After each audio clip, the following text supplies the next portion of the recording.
नमस्कार, मी ॲडव्होकेट सागर पारदे. मी एस-आर-ए मध्ये प्रॅक्टिस करत आहे. आज आपण बघणार आहोत महाराष्ट्र झोपडपट्टी पुनर्वसन प्राधिकरणामधील अभय योजना. तर अभय योजना ही काय आहे? अभय योजनेचा कोणाला फायदा होणार आहे? तसेच अभय योजनेचा अर्ज कसा केला जाईल? तर महाराष्ट्र शासनामार्फत 1 ऑक्टोबर 2024 रोजी एक महत्त्वाचा शासन निर्णय प्रसिद्ध करण्यात आलेला आहे. त्यालाच अभय योजना असे म्हणतात.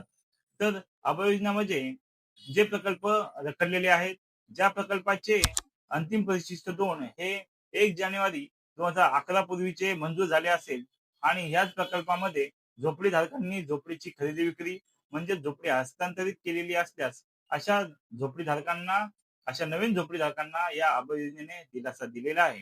तर अभय योजनेमध्ये जे जुने परिशिष्ट 2 मध्ये ज्यांचे नाव समाविष्ट झाले नसेल, परंतु सध्या स्थितीत जे झोपडी धारक झोपडीत वास्तव्यास असेल अशा झोपडी धारकांना परिशिष्ट 2 मध्ये नाव समाविष्ट करण्याची अभय योजनेने एक संधी निर्माण केलेली आहे. एक मात्र लक्षात ठेवा, ही अभय योजना ही एकच वेळेस आहे. एकदा त्याचा लाभ घेता येणार आहे. अभय योजनेच्या अटी म्हणजे सदर प्रकल्प हे रखडलेले असावेत. तसेच प्रकल्पाचे अंतिम परिशिष्ट 2 हे 1 जानेवारी 2011 पूर्वीचे असावे आणि त्याच प्रकल्पामध्ये जो झोपडी धारक आहे म्हणजे जो अभय योजनेचा लाभ घेणार आहे तो झोपडीधारक त्या प्रकल्पामध्ये 1 वर्षासाठी वास्तव्यास झोपडीमध्ये राहिला पाहिजे. या अशा महत्त्वाच्या अटी अभय योजनेमध्ये घातलेल्या आहेत. तसेच ज्या झोपडीधारकांचे पुनर्वसनामुळे झोपडी तोडलेली असेल किंवा कोर्टाच्या आदेशाने देखील झोपडी तोडली असेल, अशा झोपडीधारकांना देखील अभय योजनेचा लाभ घेता येणार आहे.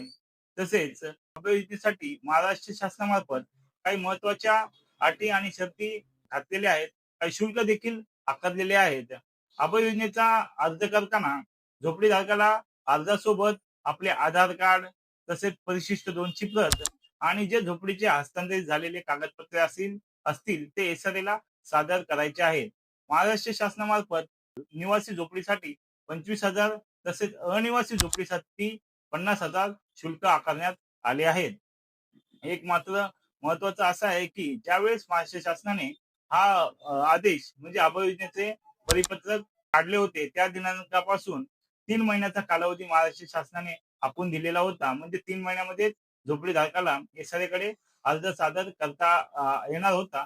नाहीतर तो अर्ज स्वीकारला जाणार नव्हता. परंतु महाराष्ट्र शासनामार्फत 31 डिसेंबर 2026 पर्यंत अभय योजनेचा कालावधी हा वाढवलेला आहे. म्हणजे 31 डिसेंबर पर्यंत झोपडीधारक हा एस-आर-ए मध्ये अभय योजनेचा लाभ घेण्यासाठी अर्ज करू शकतात. आणि एक मात्र लक्षात ठेवा, ज्यांचे एनेक्चर 2 म्हणजे ज्यांचे वैशिष्ट्य 2 मध्ये नाव असेल त्यालाच एस-आर-ए मार्फत सदनिकेचा लाभ देण्यात येतो. अन्यथा त्याला एस-आर-ए मार्फत सदनिकेचा लाभ देण्यात येणार नाही आणि सदनिकेचा लाभ तो आपल्या सदनिकेपासून वंचित राहू शकतो. तसेच सदनिकेचा लाभ देखील त्याला मिळणार नाही. ही गोष्ट अत्यंत महत्त्वाची आहे. आपल्याला सदर व्हिडिओ आवडला असेल तर व्हिडिओला लाईक करा, शेअर करा आणि माझा एस-आर-ए लीगल जस्टिस चॅनल सबस्क्राईब करायला विसरू नका. Thank you.